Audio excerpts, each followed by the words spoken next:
Hi folks, welcome to the Prepared Homestead. This is Travis. Thank you all for stopping by to watch. Well, it's hot and muggy, a little cloudy right now because we've had some pop-up showers. Although right here where we are at, it was just some sprinkles, but it's kind of moved a little north of us and they're getting more rain. But for those of you that live in the south, you know what that means. It's just way muggier now than it was to begin with. Yeah, it's like you could just cut it with a knife.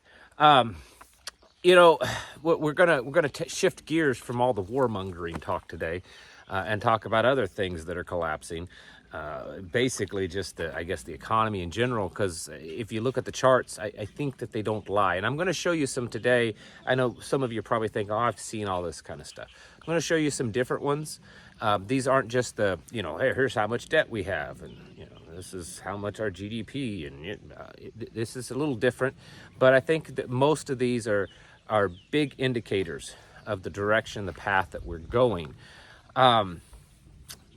It's important. And that being said, looking at all the stuff that's going on, and I know this is very not part of today's video, but the former CDC director, the one that was the director during the start of the pandemic, said this week that he's pretty sure that this H5N1 will be the next pandemic. So you probably should be stocking up on herbal things. Now, some of you may not know what to buy. This video is not here to tell you what to buy, but you might want to stock up. There is a link in the description below. This isn't through Amazon or Walmart or anything like that. This is a very reputable. Everybody's going to recognize them. Star West Botanicals. You can buy bulk herbs directly from them.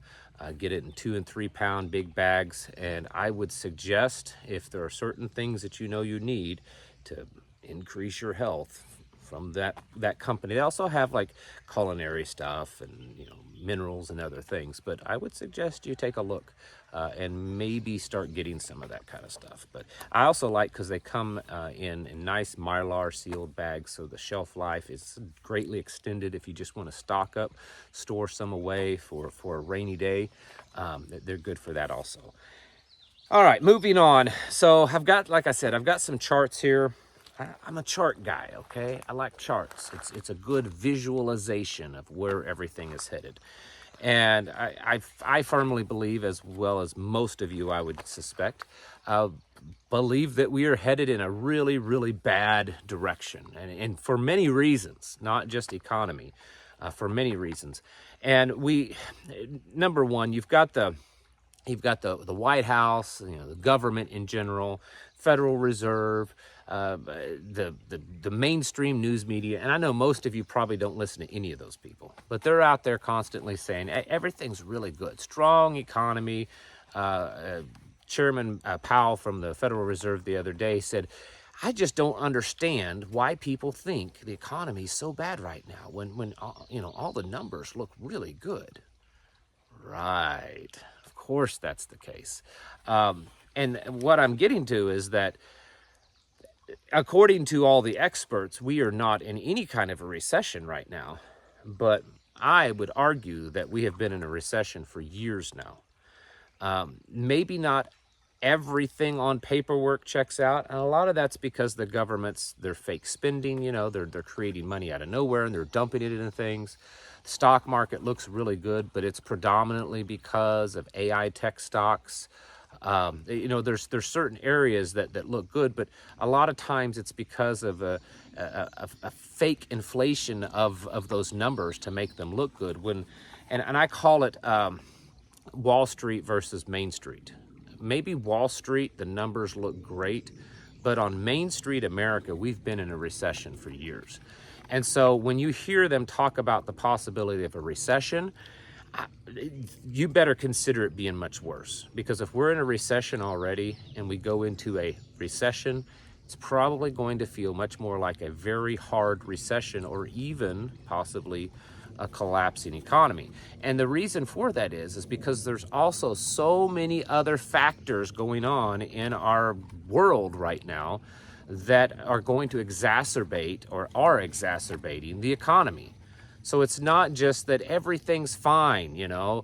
Our society is functioning normal and it's strong, and our values and our families and our businesses are strong, and our geopolitical relations with other nations, and, you know, the economy and the environment and food production and all these things are you know, we've got, you know, and pride in our country, and people are out there working hard. It's none of that's true. None of that's true.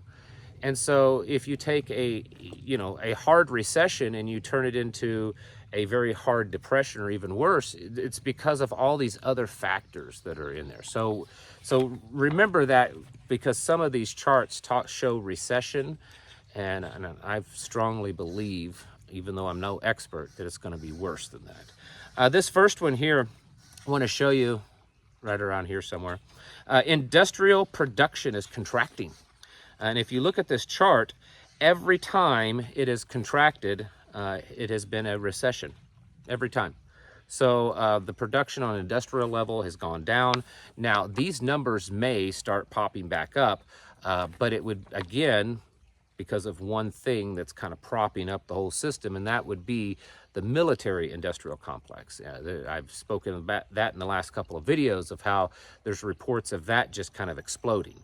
And so these numbers in the next few months may kind of turn around and go back up, but it's not because overall industrial production has gone up. It's because one area that's being funded by government for war is going up a lot. So keep that in mind. This next one here, job openings are declining rapidly. Now, of course, the Biden administration has been pushing this narrative here lately that the, you know, jobs are doing great, jobs are great. Well, depending on which numbers you look at, they look great. Number one, full-time jobs are going down, part-time jobs are going up. That's never a good sign. But it's also, if you look at the numbers, the vast majority of these new part-time jobs are being filled by illegals. They're not being filled, or by immigrants. I mean, we don't know according to their charts if they're illegal, but you can assume that that's probably the case with most of them. So full-time jobs are actually going down, and jobs for American citizens are going down. And look at this, job opening declining rapidly, very rapidly. I mean, it's nearly straight down there in that chart. And every time that's ever happened, well, we've gone through a recession. This one here, this is a big one, I think. This is actually considered a fairly important indicator when it comes to recessions. Trucking employment is declining. There's less truckers. They're not hiring as many. The whole trucking industry as a whole is going down. I've heard from so many truckers that have talked about how we used to run this many loads. Our loads used to be this full, and now we're not. And you know, it's getting hard to try to find enough work and all this kind of stuff. And so if you look on this chart, on those gray areas, so on all these charts, the gray areas typically indicate a recession. So if you look back at all the times that it's gone downward, it's always indicative of a recession. Next chart, temp work. Temp work is collapsing. It's going down. And you can see, according to this chart, that every time temp work goes down, meaning there's just not out there, a sign of recession. Well, that makes sense, because businesses typically hire temporary workers when they're growing. You know, they're growing, they're not to the point that they want to hire full time, they're kind of testing the waters, or, you know, for whatever reason, they bring in temp employees to kind of fill that gap. And if businesses are contracting, if they're kind of going downhill, then they're not hiring temp employees. And so that's another good indicator. These are all very recent numbers too. Moving on to other things. Do you know that the government interest rate, or interest expenses, this is the interest that the U.S. government is paying on the debt, the $35 trillion in debt that we owe now? And yes, when I say we, that's you and I, you know, because we're the ones that's paying for it. We're the ones that's bearing the burden of it. We're the ones that's, you know, we go out, we're, you know, paying ridiculous prices for goods. It's because we're in so much debt as a government. I mean, you and I may not want that. We didn't cause it necessarily, but it's still that way. So it's over $1 trillion now. Over $1 trillion is being spent every year in the United States government just to pay the interest on the debt. $1 trillion. We're also at $1 trillion in credit card debt. So this is personal debt. Personal credit card debt has surpassed $1 trillion for the first time ever. Also, delinquencies are the highest they've ever been. I don't think I have a chart for this one. I'm going off of memory. Let me look here. Yeah, it's not on here. But there's also another number. The interest payments for personal debt is at $500 million right now. $500 billion, sorry, $500 billion is the interest that's being paid in the United States on personal debt. So $500 billion a year in personal debt, $1 trillion now in credit card debt, $1 trillion a year being paid in interest to the Federal Reserve. There's a lot of money being paid to the banks right now. It's insane. And like I said, delinquencies are the highest they've ever been. All the while, household savings are plummeting. Look at this. Now, it may be hard to see. You see those black bars, and down at the very bottom in the corner, there's some red ones. If you can see those, that's in the negative, okay? The negative. That's where household excess savings are at. Basically saying that Americans have virtually no savings as a whole. There's just no savings. This is also not a good place, because as things get worse, as things get really hard, there's no cushion for anyone to fall back on. Everyone took all the money that the government was handing out a couple of years ago and bought all their TVs and stuff, and now they have no savings. So this is also a huge sign, because if any kind of hardship came, there's no cushion. Now, if there was another pandemic, are they going to do another stimulus package? It's very possible, and so you could say, well, that would help the average person because it's giving them money, but it's just pushing that big, huge rubber band ball of debt closer and closer over the edge. And by just printing more money, it's inflating our money, it's devaluing our dollar even more. So there's no good solution for this problem right now. There just isn't. And people aren't able to save much money because they're paying such high rates because of inflation, just general goods, just general living, cost of living is so high. Interest rates are high, rent is high, utilities are high, everything's high right now. And so this problem of the lack of savings is only going to get worse. And then finally, of all my little charts, the general sentiment with the American people, that they don't feel like it's good buying conditions for a home.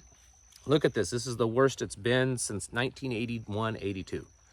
The American people are not buying homes. They're not able to buy homes. They're too expensive. The interest rates are too high. Home prices right now are close to 50% higher than they were 4 years ago. 50%. There is no way possible that a home's value has increased by 50% in 4 years, but the prices are 50% higher. It's absolutely astronomical. And so people aren't buying homes. But that's part of the plan. They don't want you to own anything, right? Remember, you don't own anything, you'd be happy. They want you to be forced, well, I can't have my little homestead. I can't have my garden in the backyard because I can't buy a home. So, now I've got to live in an apartment. Well, there's no apartments available in these small little towns, so that means I'm going to have to move into the big cities. I can't afford a car, and so it's just not that convenient living in a small little town not having a car. So it's better for me to move into the big cities because everything's just close by and they have public transit and everything. And do you see the pattern of moving everyone to these big smart cities, 15-minute cities, and you're not owning anything. You don't own anything is what they're wanting to do. You've run up your credit card debt, so you can't take out even credit cards to go buy furniture and appliances, so now you're renting them, so you don't own it. Some big bank somewhere owns it. And your whole existence is hyper dependent upon this very fragile and controlling system around you. So this is the path that we're headed, folks. I mean, it's not really the path that we're headed. This is the path where we're at right now. This is where we are at, and it's happening. And so when you hear all of this lies about how the economy's doing so good, or there may be a tiny little recession bump, in the future, I would suggest you consider that to just be substantially worse than whatever they're saying. And plan for that. Plan accordingly for the economy and for the US dollar and for inflation and everything else to just get a lot worse.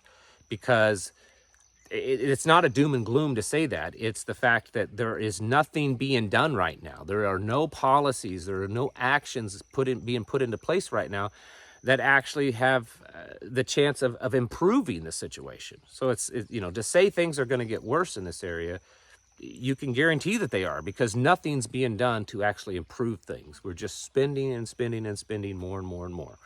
And very, very reckless spending. There's been all kinds of things in the news here lately of programs that the Biden administration has pushed tens of billions of dollars, and 3 and 4 years later, nothing has still been done, but the money's been spent. Well, that's lining his buddies and his family's pockets, of course. We all know that.